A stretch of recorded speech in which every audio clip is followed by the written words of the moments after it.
Last lecture में कोई point अगर आपको क्लियर नहीं हुआ तो वो आप मुझसे पूछ सकते हैं। लास्ट सेशन में जो पॉइंट अगर कोई क्लियर नहीं हुआ तो आप मुझसे पूछ सकते हैं। ऐसे एक आपसे मैं ऑन अ लाइटर नोट आपसे ये क्वेश्चन है, प्रोफेसर कौन होता है? एक पार्टिसिपेंट था लास्ट सेशन में, वो उसने नाम के साथ लिखा हुआ था प्रोफेसर। तो प्रोफेसर वैसे होता कौन है? आपको पता है किसी को?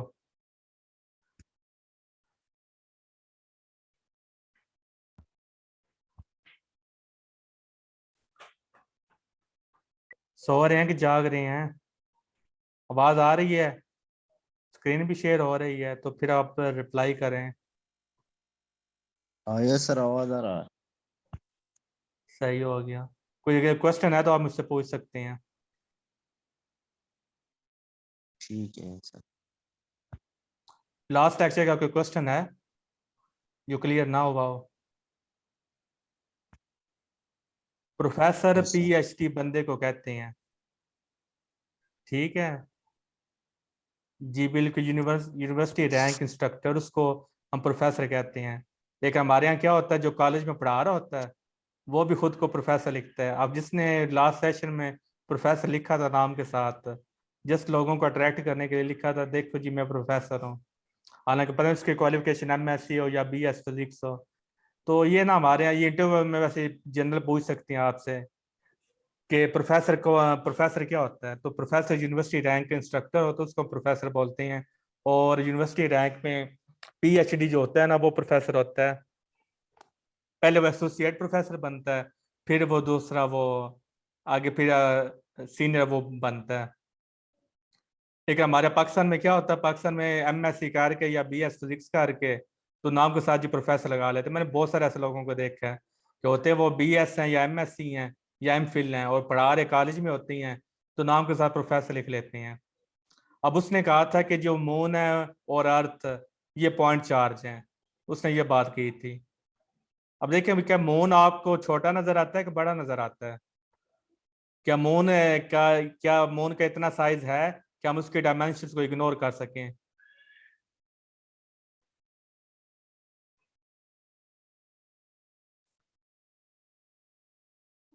मून का मतलब जाहिर है, आप मून आपको बड़ा नजर आता है, ये आपको सिंपल पॉइंट नजर नहीं आता। लेकिन जो स्टार्स हैं आपको, जब मौसम वो साफ हो तब आप जो स्टार्स आसमान पे नजर आते हैं वो आपको पॉइंट्स नजर आते हैं, डॉट्स नजर आते हैं, वो पॉइंट चार्ज हैं। जब वहां से आप खड़े होकर जमीन को देखें कि जमीन आपको पॉइंट नजर आएगी। जब जमीन पे खड़े होकर आप उस स्टार को देख रहे हैं आसमान पे, तब वो भी आपको पॉइंट नजर आ रहा है। तो दोनों एक दूसरे को विद रिस्पेक्ट आपको पॉइंट नजर आने चाहिए, कि तब वो फिर पॉइंट चार्जेस बनते हैं। अदरवाइज वो पॉइंट चार्जेस नहीं बनते। हमें जमीन से तो चांद जो है वो बड़ा नजर आता है, लेकिन जब आप वो चांद पे खड़े होकर जमीन को देखना है तो क्या जमीन आपको डॉट पॉइंट नजर आएगी? जब वो नील आर्मस्ट्रॉन्ग, ये एमसीक्यू भी आ सकता है कि चांद पे पहले जन्म वाला शख्स कौन था? Neil Armstrong. तो उसने जब चांद पे खड़े होकर जमीन को देखा तो क्या उसको जमीन वो पॉइंट नजर आई? बिल्कुल नहीं, क्योंकि जमीन का साइज चांद से बहुत बड़ा है। कई लाख या कई करोड़ चांद मिलाए जाएं तब जाकर एक अर्थ बनती है। तो ये फिर कैसे हो सकता है कि आप चांद पे जाकर अर्थ को देखें तब वो आपको पॉइंट नजर आए? तब वो पॉइंट आपको नजर नहीं आती। तो ये जी वो प्रोफेसर साहब फरमा रहे थे।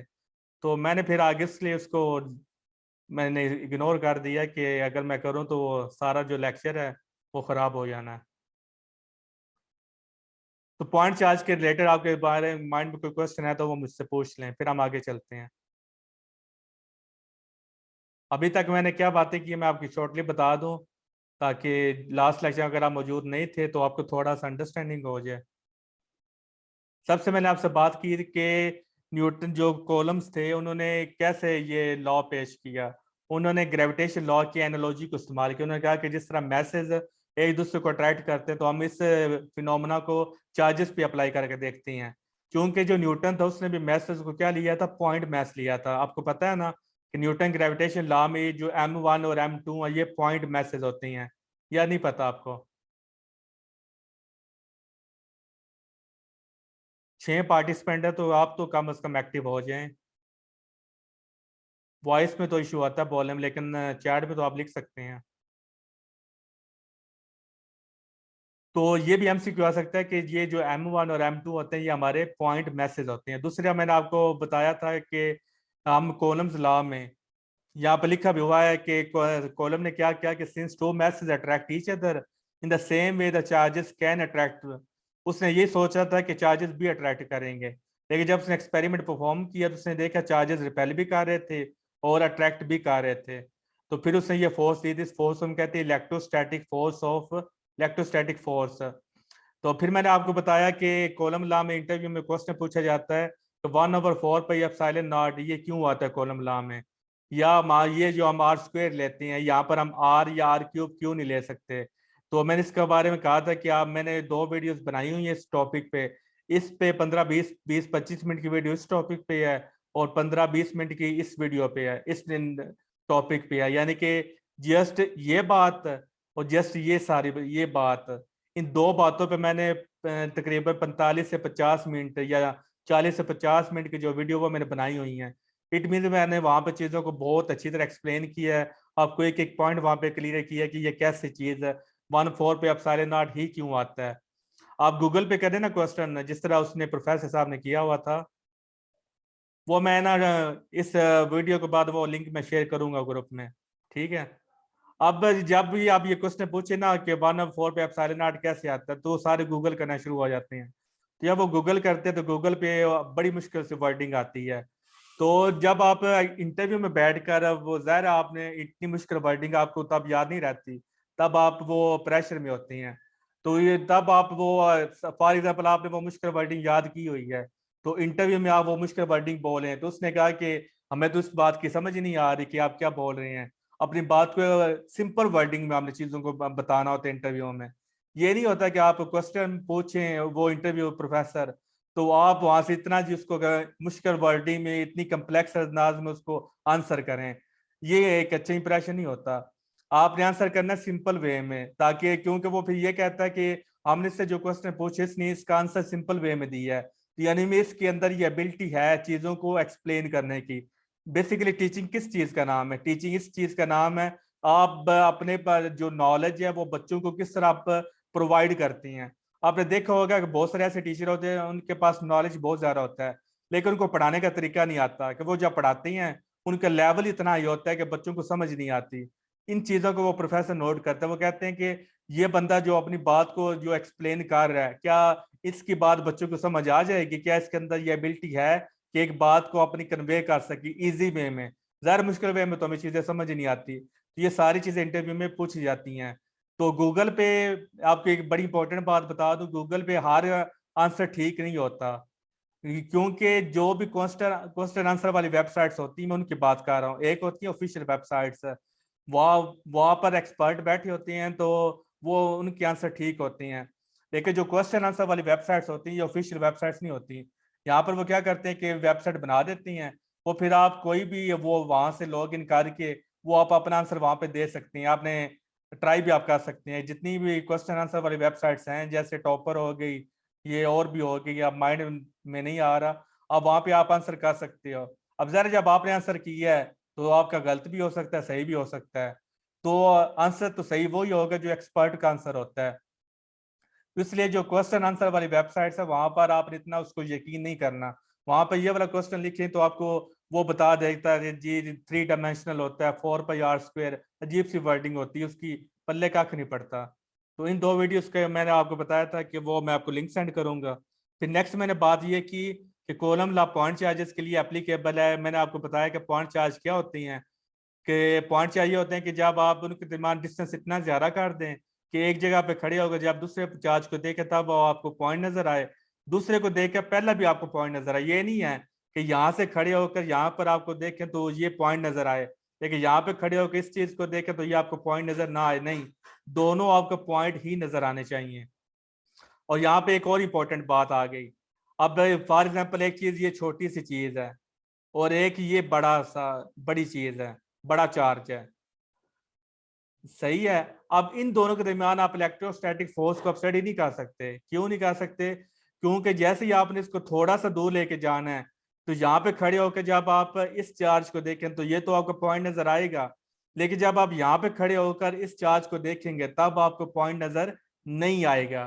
तो इट मींस कॉलम अगर आपने लगाना है तो चार्जेस क्या होने चाहिए, सेम साइज के होने चाहिए। ये नहीं करना कि इतना बड़ा चार्ज लिया तो कि दूसरा बहुत छोटा चार्ज लिया हो, कि जो छोटा चार्ज है वो तो हमें पॉइंट की तरह नजर आ जाए, लेकिन जब छोटे पे बैठ के बड़े को देखे तो वो हमें पॉइंट फिर ज़ाहिर नजर नहीं आएगा।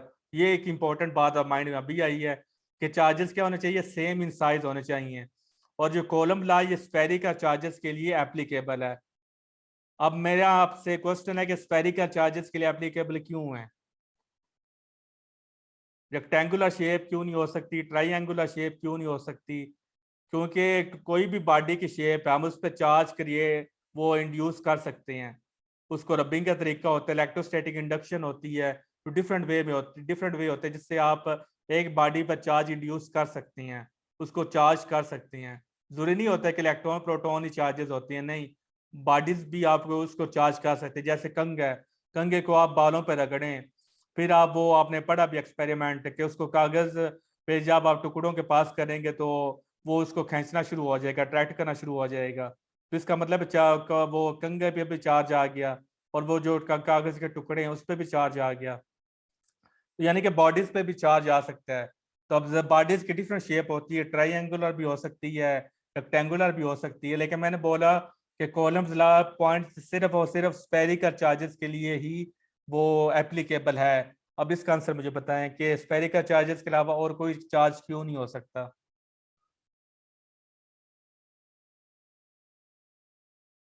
सिर्फ नूर पार्टिसिपेट कर रही है और कोई पार्टिसिपेट नहीं कर रहा।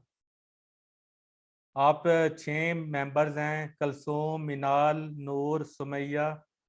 आप तो आपका बिल्कुल रिस्पॉन्स नहीं आ रहा। इकबाल, हाँ आप भी खामोश हैं। उमेरा लेफ्ट कर गई है, मरियम भी लेफ्ट कर गई है। इसलिए मैंने कहा था ये जूम पे ना नेटवर्क बड़ा अच्छा चाहिए। तो मैं चेक करूंगा कि वो जो गूगल वाली मीटिंग है, तो वहां से अगर वहां पे वो इजी वे हुआ तो फिर हम वहां पे क्लास लिया करेंगे, क्योंकि जूम के लिए बहुत बड़ा अच्छा नेटवर्क चाहिए। मिनाल यहाँ से दिया यूनिफॉर्मिटी की वजह से। इकबाल हमें कह रहे हैं कि मेरा सर समझ नहीं आ रहे हैं। क्या नहीं समझ आ रहा आपको? इकबाल आप अपना क्वेश्चन पूछे, क्या चीज समझ नहीं आ रही? आवाज नहीं आ रही या समझ नहीं आ रही?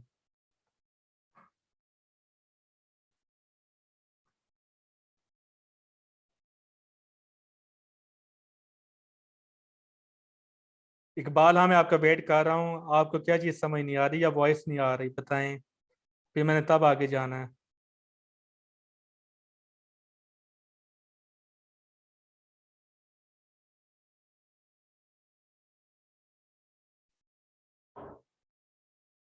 Y valid for spherical shape, ये तो मैं आपसे क्वेश्चन पूछ रहा हूँ, स्फेरिकल शेप के लिए वैलिड क्यों है? तो इसका आप मुझे आंसर करे ना।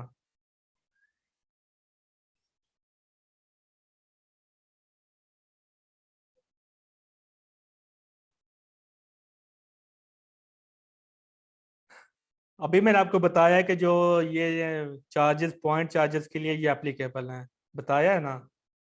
तो क्या पॉइंट स्फेरिकल नहीं होता? ये आपकी यहाँ पर लिखा हुआ है, ये पॉइंट बना हुआ है। क्या ये पॉइंट स्फेरिकल है या ट्राइंगुलर है या रेक्टेंगुलर है, ये बताएं मुझे। पॉइंट जो भी होता है ना वो स्फेरिकल ही होता है, पॉइंट आपको ट्राइंगुलर नजर नहीं आएगा, पॉइंट आपको वो रेक्टेंगुलर नजर नहीं आएगा। वो आपको हमेशा क्या नजर आएगा, स्फेरिकल शेप ही नजर आएगी। और दूसरी बात, नूर ने बिल्कुल ठीक कही है कि स्फेरिकल बॉडी पे जो चार्जेस होते हैं वो इक्वली डिस्ट्रीब्यूट होती हैं। अब आपने रेक्टेंगुलर शेप बॉडी नहीं लेनी, आपने स्फेरिकल बॉडी लेनी है। तो क्योंकि स्फेरिकल बॉडी पे क्या होता है, चार्जेस इक्वली डिस्ट्रीब्यूट होती हैं और सबका जो डिस्टेंस है वो सेम होता है। अगर ये हमारे पास सर्कल है ना,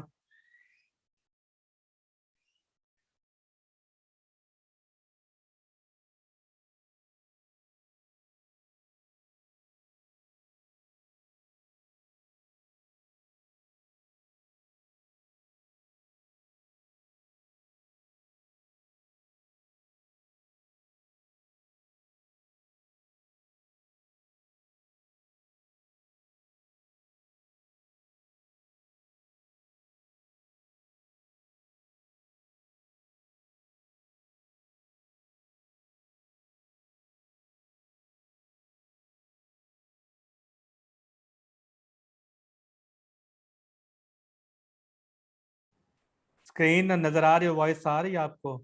मेरा डिस्कनेक्ट हो गया था।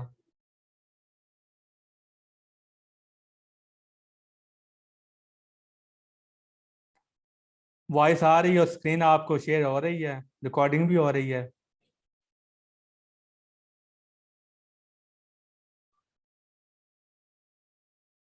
जल्दी बताएं।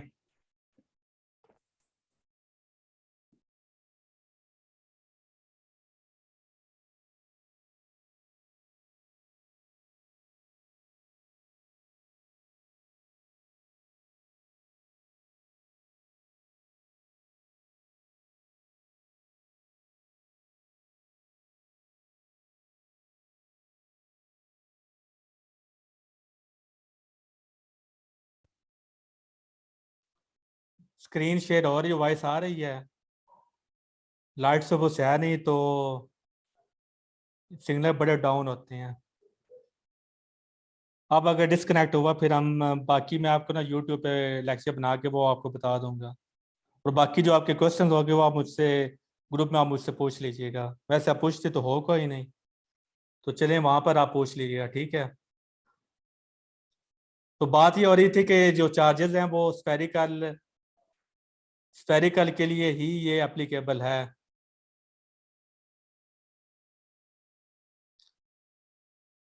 क्योंकि स्फेरिकल में क्या होता है कि ये जो जितने भी पार्टिकल्स होते हैं, जितने भी चार्जेस होते हैं, सबका जो सेंटर से जो डिस्टेंस होता है वो सेम होता है, ठीक है। इसलिए हम क्या लेते हैं, हम सारे गॉस लॉ में भी हम स्फेरिकल बॉडीज ही लेते हैं, क्योंकि सबका जो सेंटर से डिस्टेंस वो सेम होता है। जब सेंटर से डिस्टेंस सेम होगा, क्योंकि जो इलेक्ट्रोस्टैटिक फोर्स है वो आर पे डिपेंड करती है, तो जब सेंटर से डिस्टेंस सेम होगा इसका मतलब है जो फोर्स का इफेक्ट है वो सब पे क्या होगा, सेम होगा।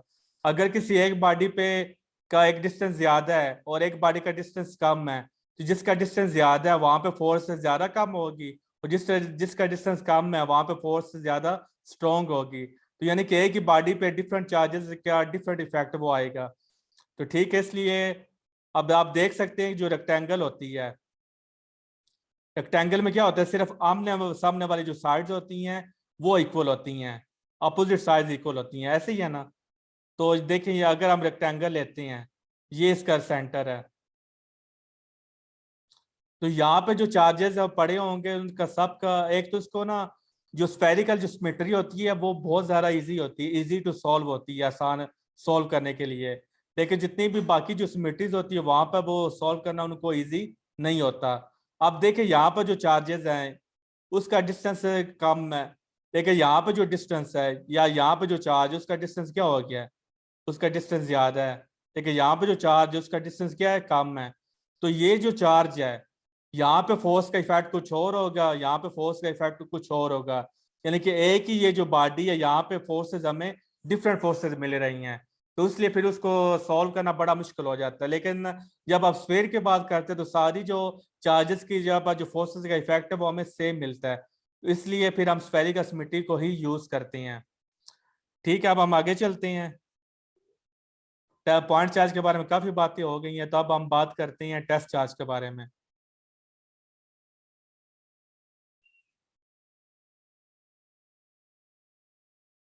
टेस्ट चार्ज क्या होता है, it is the charge which is used effect of an electric field.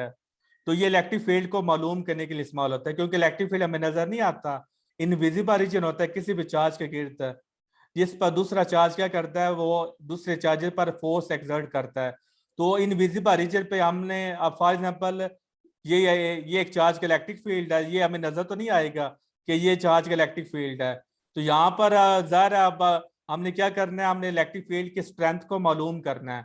तो हम क्या करेंगे, टेस्ट चार्ज को रखेंगे, जिस तरह होता है ना टेस्टर जो बिजली को चेक करता है कि यहाँ पर इसमें करंट है या नहीं, इसी तरह ये क्या करता है, इलेक्ट्रिक फील्ड की इंटेंसिटी को मालूम करता है। यहाँ पर अगर ज्यादा फोर्स लगती है टेस्ट चार्ज पे, तो इसका मतलब है कि जो टेस्ट चार्ज है यहाँ पर जो इलेक्ट्रिक फील्ड वो स्ट्रोंगर है। अगर वीक फोर्स लगती है इसका मतलब यहाँ पर इलेक्ट्रिक फील्ड वीक है। यहाँ पर अगर कुछ ज्यादा फोर्स लगती है तो यहाँ पर बोलेंगे इलेक्ट्रिक फील्ड की वैल्यू कुछ और है, यहाँ पर इलेक्ट्रिक फील्ड की कोई वैल्यू कुछ और है। और मेरा मेरा ये क्वेश्चन है कि जो इलेक्ट्रिक फील्ड होता है उसकी रेंज कितनी होती है, किसी भी चार्ज के जो इलेक्ट्रिक फील्ड होता है उसकी रेंज कितनी होती है।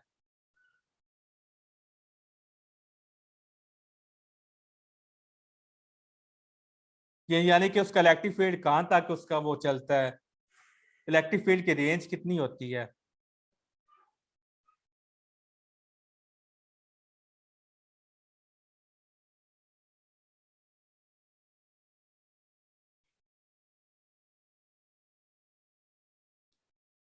चार्ज के इलेक्ट्रिक फील्ड की रेंज कितनी होती है, ये आपसे मैं क्वेश्चन पूछ रहा हूं।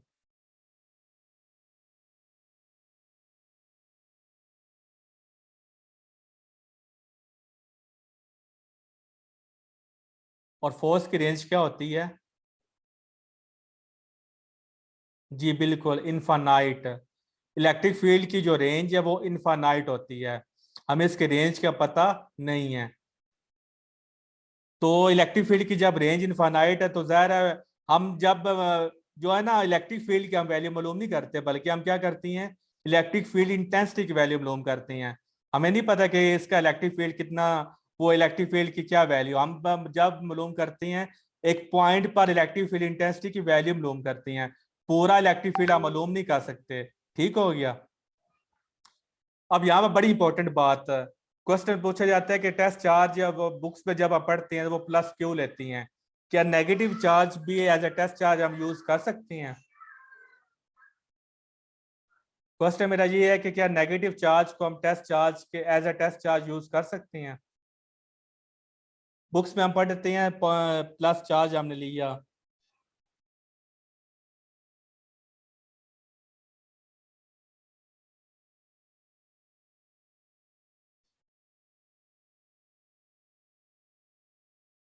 कलसोम कह रही हैं कि नेगेटिव तो एज अ टेस्ट चार्ज हम यूज नहीं कर सकते, बाकियों की मिनाल भी कह रही है नहीं कर सकते। इसका आंसर है कर सकते हैं, नेगेटिव चार्ज को भी एज अ टेस्ट चार्ज हम यूज कर सकते हैं, लेकिन जो एक ट्रेडिशन चली हुई है वो हम प्लस चार्ज को यूज करते हैं। ठीक है, लेकिन नेगेटिव चार्ज को भी यूज किया जा सकता है, लेकिन ये एक वो ट्रेडिशन चली है कि उन्होंने टेस्ट चार्ज ही को यूज करते हैं। दोनों का सेम इफेक्ट होगा, पॉजिटिव यूज करेंगे वो रिपेल करेगा, नेगेटिव करेंगे तो अट्रैक्ट करेगा। अट्रैक्शन की फोर्स हम मालूम करके हम इलेक्ट्रिक फील्ड की इंटेंसिटी मालूम कर सकते हैं, इस तरह जो रिपल्शन है उसकी आप मालूम कर सकते हैं। ठीक हो गया। सर क्यों यूज कर सकती हैं, हमने इलेक्ट्रिक फील्ड इंटेंसिटी मालूम करनी है ना, कि एक चार्ज की इलेक्ट्रिक फील्ड है, हमने मालूम करना है कि इस पॉइंट पर इलेक्ट्रिक फील्ड की इंटेंसिटी कितनी है, यानी कि यहाँ पर इलेक्ट्रिक फील्ड कितना स्ट्रॉन्ग है। पूरा इलेक्ट्रिक फील्ड तो हम मालूम नहीं कर सकते क्योंकि वो इनफाइनाइट होता है, तो हम सिर्फ एक पॉइंट पर इलेक्ट्रिक फील्ड की स्ट्रेंथ को मालूम करते हैं। तो ये एक प्लस चार्ज का इलेक्ट्रिक फील्ड है। तो हम क्या करेंगे, अगर नेगेटिव चार्ज लेकर आए, जी बिल्कुल, हम कन्वेंशनली पॉजिटिव को यूज करते हैं लेकिन नेगेटिव को भी यूज कर सकती हैं। देखिए अगर प्लस क्यू चार्ज है तो वो क्या करेगा, प्लस प्लस एक दूसरे को रिपेल करेंगे, जितनी फोर्स वो रिपेल करेगा, हम बोलेंगे अगर फॉर एग्जाम्पल हम यहाँ पर इस प्लस क्यू चार्ज को रखते हैं तो ये प्लस क्यू चार्ज इसको क्या करेगा, स्ट्रॉन्ग फोर्स से रिपेल करेगा। हम बोलेंगे इस पॉइंट पे इलेक्ट्रिक फील्ड बड़ा स्ट्रॉन्ग है क्योंकि इसने बड़ी स्ट्रॉन्ग फोर्स से रिपेल किया है। अगर इसी तरह नेगेटिव चार्ज आ जाए, इस चार्ज पर हम रखे हैं तो ये क्या करेगा, उसको अट्रैक्ट कर लेगा, तो हम बोलेंगे इसने बड़ी स्ट्रॉन्गली अट्रैक्ट किया है, तो इसका मतलब इस पॉइंट पे जो इलेक्ट्रिक फील्ड है वो स्ट्रॉन्ग है। ठीक हो गया, समझ आ गई इस बात की। नेगेटिव चार्ज का भी वही फैक्ट है कि हम फोर्स ऑफ अट्रैक्शन को तब हम कैलकुलेट करके इलेक्ट्रिक फील्ड की इंटेंसिटी मालूम कर सकते हैं, और पॉजिटिव चार्ज के केस से हम फोर्स ऑफ रिपल्शन मालूम करके इलेक्ट्रिक फील्ड की इंटेंसिटी हम मालूम कर सकते हैं। लेकिन जो कन्वेंशनली हम पॉजिटिव चार्ज को ही यूज करते हैं, जिस तरह आपने करंट की जो डायरेक्शन है वो हम क्या करते हैं, हम कहते हैं पॉजिटिव से नेगेटिव फ्लो करता है, लेकिन इन रियलिटी करंट नेगेटिव से पॉजिटिव फ्लो करता है।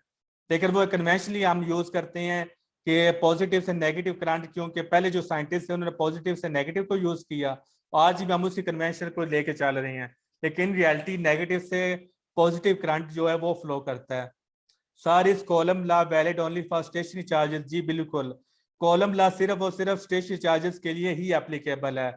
मैंने इस लेक्चर लास्ट सेशन में बताया था कि कॉलम ने सबसे पहले हमें पता होना चाहिए कॉलम मालूम क्या करना चाहता था।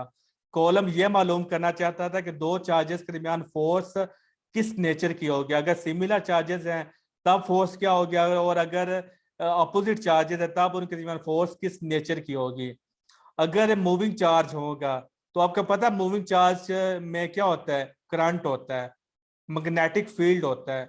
एक फॉर एग्जाम्पल ये हमारे यहाँ प्लस क्यू चार्ज है, ये रेस्ट पे पड़ा हुआ है,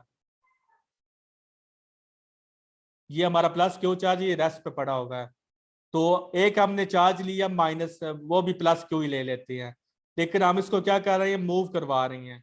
तो ये जब चार्ज मूव करेगा तो क्या होगा, इसमें इसमें इलेक्ट्रिक फील्ड भी होगा और मैग्नेटिक फील्ड भी होगा। तो इसके अंदर दो फील्ड आ गए, तो मतलब है दो फोर्सेस आ गई। तो जब दो फोर्सेस आ गई तो फिर जाहिर है जो हमें न्यूटन जो कॉलम था जो सिर्फ और सिर्फ फोर्स का इफेक्ट मालूम करना चाहता था कि रिपल्शन की फोर्स कितनी होगी या अट्रैक्शन की फोर्स कितनी होगी, वो ये मालूम करना चाहता था। लेकिन जब आप मूविंग चार्ज को ले आएंगे तब फिर मैग्नेटिक फील्ड भी इन्वॉल्व हो जाएगा, तब फिर दो फोर्सेस आ जाएंगी, वो इलेक्ट्रोस्टैटिक फोर्स ऑफ रिपल्शन, वो रिपल्शन भी लग रही होगी, और दूसरा जो मैग्नेटिक फील्ड है वो इसके इलेक्ट्रिक फील्ड से इंटरेक्ट भी करेगा, तो दो फोर्सेस आ जाएंगे। तो इसलिए हम कॉलम्स लॉ को सिर्फ और सिर्फ स्टेशनरी चार्जेस ही के लिए यूज करते हैं, क्योंकि अगर मैग्नेटिक मूविंग चार्ज के लिए यूज करें तो मूविंग चार्ज में क्या होता है, करंट इंड्यूस हो जाता है। तो करंट की वजह से फिर हम सिर्फ और सिर्फ फोर्स ऑफ जो रिपल्शन है वो हम सही तरह पे कैलकुलेट नहीं कर सकते। कोई और क्वेश्चन है तो बताएं फिर। मिनाल आपको बात क्लियर हो गई? हो गया तो फिर हम